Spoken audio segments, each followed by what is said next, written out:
Good evening, Colony. My name is the Colonist, and once again we are doing the next installment of our Legend of Zelda: A Link to the Past series. This time we're going into the second temple. Couple things just thought I would point out. You may have noticed I have significantly fewer rupees than I did the last time I played, and that is that as confident as I am going in without, two fairies, I decided to get a potion anyway, just in case.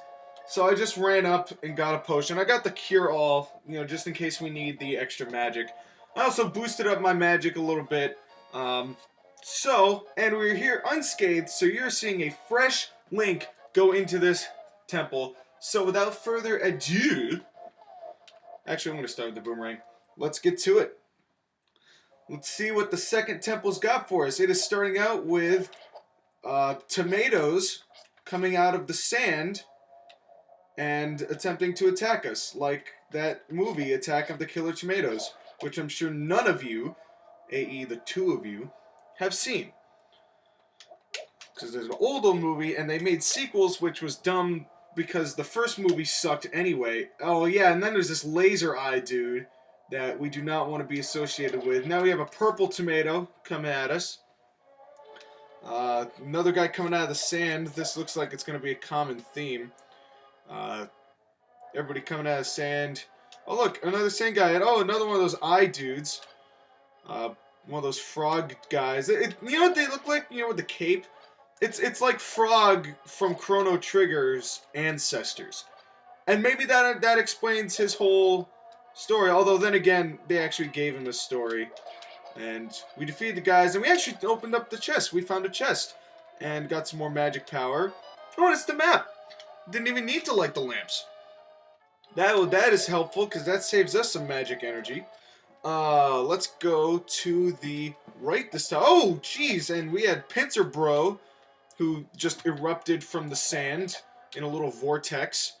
Just hit us with a fireball. That was not nice of him. But then again, that is not what they're there for. And more killer tomatoes, which are just kind of moving towards us. At least they come to attack us, unlike the tentacle bros. Oh, and he hit us. He hit me, even though.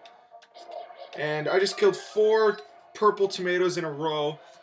And it looks like we're not going to see any blunt force trauma skeletons in this place because they're too taken over by killer tomatoes. And I mean, I'm not sure if that's a step up or not. I mean, skeletons are at least a little bit more intimidating than killer tomatoes. But I'm not sure which pendant we're getting, because it's courage, power, and wisdom, I think it is, or something like that. But that is an exit. I do not want to go that way, because all that's going to do is hurt me. We do not have a key for this, so I'm pretty sure that this whole endeavor to this side of the area was completely pointless. Use my little Pegasus shoes to run across. And now we're on the other side, which is going to help us.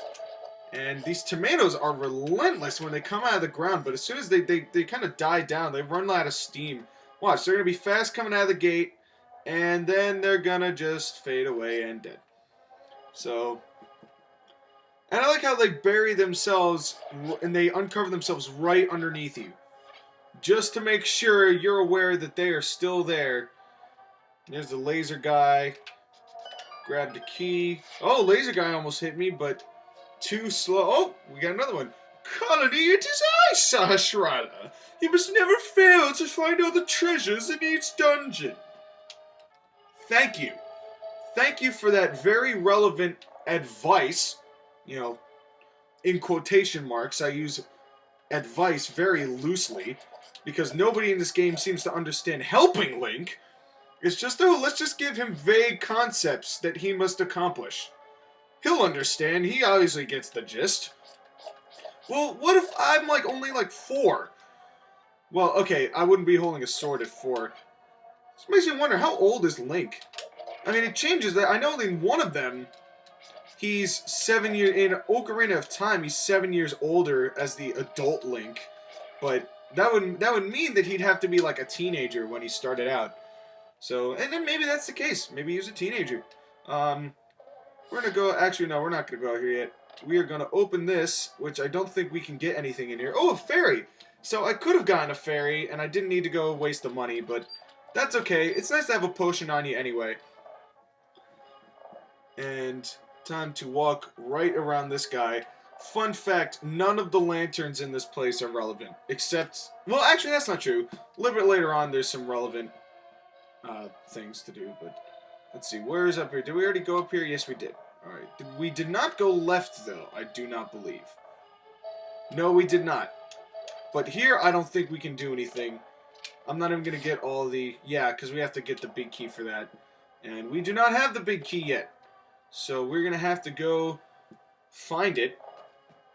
And step one to doing that is to use the small key we have, back on that key way back over here.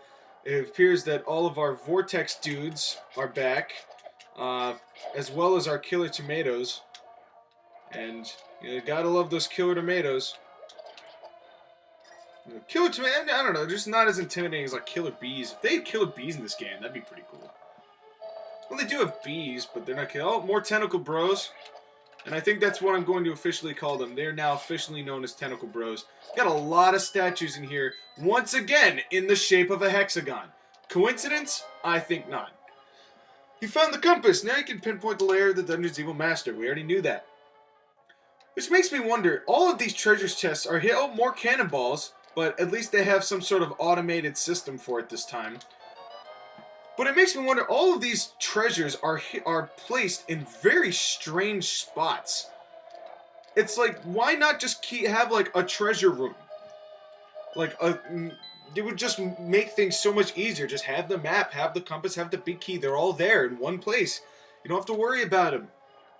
Then again, everyone should know the map, but I guess it'd be difficult explaining a map to killer tomatoes, though. Because I'm not sure they would grasp the intricate concepts that are, you know, map topography and the intricate layouts and landscapes of a dungeon. So, and you can't really teach a statue with an eyeball how to use the map. So, probably not strong enough. Probably don't even have the mental capability to understand a map. So, okay, that makes sense. I got the power glove. I can feel strength in both hands. I'm not a weak-ass bitch now. Good to know. So, I'm going to step back out here. So, anyway, what this does in a nutshell, just to tell you guys, is you can now lift the white stones. And we are now back to our vortex bitches, our pincer guys. And I'm going to try and escape before I get hit. More killer tomatoes. I like how the killer tomatoes are not red. There is no red in either killer tomato. And now we have to go outside. Little side trip here, because we saw this earlier. We got another evolved vulture, which isn't even going to get... Oh, there he goes. I was wondering where he was going. He was just going to let me hit him. But, oh, second hit. And they don't hurt you. They're just annoying as hell. They just fly around you, kind of like real vultures. Although I would not want a real vulture following me in any aspect. That would just be bad news bears.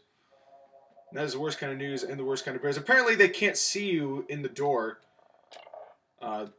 When you're in the door, they just can't hurt you.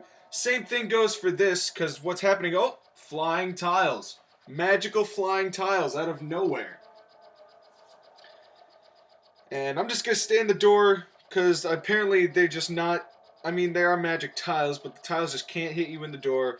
So I'm just going to enjoy... Look, the number 8. I'm pretty sure this, like, the whole thing does out a skull. I'm not sure how many actually there are in it.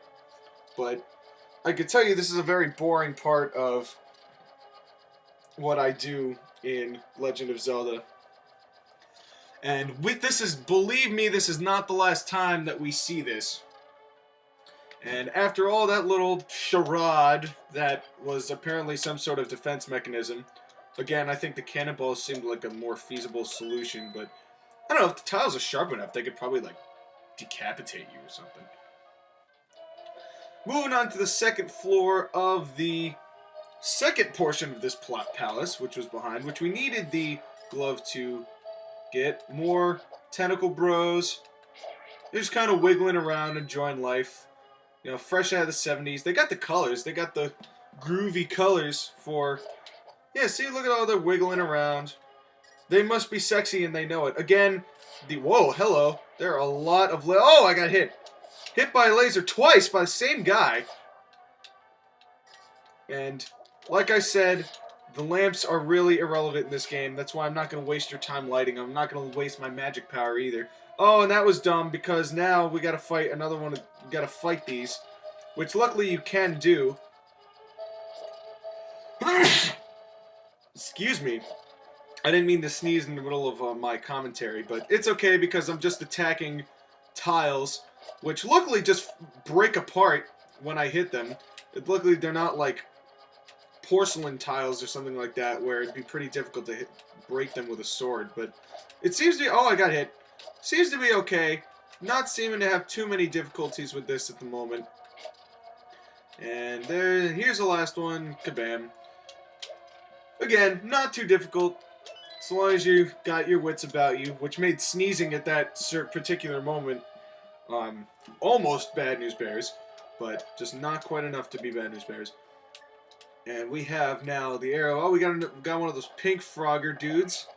I'm not even sure what those are. They look like frogs, but they're like Cyclops frogs. But they're not really even frogs. I'm not even sure what they are, but there's green and pink ones. And for some reason, changing the color of an enemy thus makes them more powerful. And that's just guilt of a lot of RPGs of the era of the 90s, is just a nice palette change, and we have a new enemy, and he is he's even more powerful. Again, but then the big key, yeah, see, we needed those to move it so we can get to the door. Those are the only relevant lamps in the place, and look at this, we are already here. And the whole point of this is to attack the 3 worms who are burrowing their way, and a lot more intimidating than our last people who burrowed out of the ground, which were tomatoes. Because everyone is afraid of killer tomatoes. And I'm just not hitting my targets at all right now. I'm doing terribly. Oh, jeez, look at this. I'm just sucking hard right now. I want to kill one. Come on, there we go. There goes one. There goes the second one. There's number 2, which means here's the last one. There, got him. Gotta keep hitting him, though. Oh, look at that. Good shot with a double hit. And he's just burrowing out of the ground, although he's in a random place. They don't actually hit. Oh, come on. I've almost got him. Oh, that would have been great if that actually connected, but it did not. Looks like I didn't hit this guy at all to start out with. There we go. Now he's dead. And very anticlimactic explosion. No big grand explosion. Where does that pendant fall from?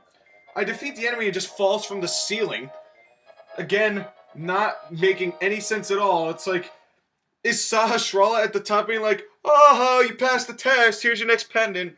What if this is just an entire ruse? All of these temples are just a giant ruse by Sahasrara to just make me, just to see if I'm worthy of the Master Sword. And I didn't even read the last bit. No need to read the last bit. It just means, yeah, you got the next pendant, go find the last one. So that's going to do it for this one. My name is NWEColonist, and we will see you next time, everybody. Take care.